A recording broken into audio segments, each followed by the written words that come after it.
Friends, today we are making homemade pilaf that tastes just as good as the one made in a traditional cauldron, maybe even better. Hello, dear subscribers and viewers. Today I want to share my special recipe for making pilaf at home. Many of you have asked in the comments, DishUP, show us how you cook pilaf at home. Not everyone has a cauldron, and making perfect pilaf in a regular pan can be tricky. But don't worry, I'm going to show you a method that guarantees delicious, fluffy pilaf. Alright, let's get started. First, take a cup of rice, about 250 grams. I've already rinsed it 2 to 3 times with cold water.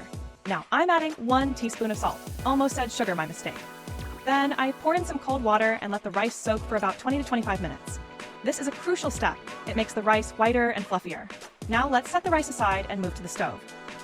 First, we pour oil into the pan. You need a bit more oil than usual, as pilaf requires extra fat.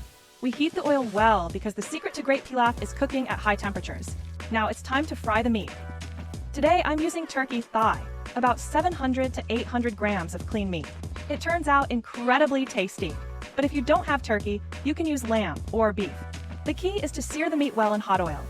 Once the oil is hot, I add 2 large cloves of garlic to infuse the oil with aroma. Then I carefully place the meat into the pan. Be cautious, the oil is very hot. We fry the meat until it gets a beautiful golden crust. Now, we remove the garlic. It has done its job. Next, we add chopped carrots and onions, 1 large onion and 1 big carrot. We stir everything together and fry for about 5 minutes. The smell is already amazing. Garlic and meat create such a rich aroma. Once the onions become translucent, I add a pinch of turmeric. My family doesn't like cumin, so we skip it, but turmeric adds a lovely color and flavor. We mix everything well, season lightly with salt, and then add boiling water until the meat is just covered. Now we close the lid and let it simmer for 5 minutes so all the flavors combine. Now let's check on our dish. The broth is beautifully aromatic. Before adding the rice, I like to throw in some raisins. I've already rinsed them with cold water, and they'll add a subtle sweetness to the pilaf. Now we drain the water from the rice, but don't rinse it again, and carefully spread it over the meat and vegetables. Do not stir, just even it out, close the lid, and let it cook on low heat for 20 minutes.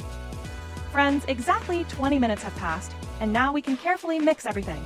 Look at this, so fluffy and perfect! Even in a cauldron, you don't always get this result. Now we cover it again and let it rest for another 2 to 3 minutes on low heat. And here it is, our amazing pilaf! Just look at it, the aroma is incredible! We mix it one last time and turn off the heat. Doesn't this look just like traditional pilaf from a cauldron? Maybe even better.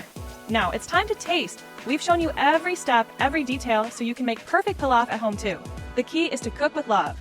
Let's give it a try. The meat, the raisins, it's all so flavorful.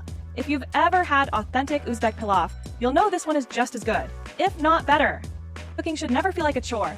Do it for yourself and your loved ones with passion. Our friends, thank you for your likes, your kind comments, and your support.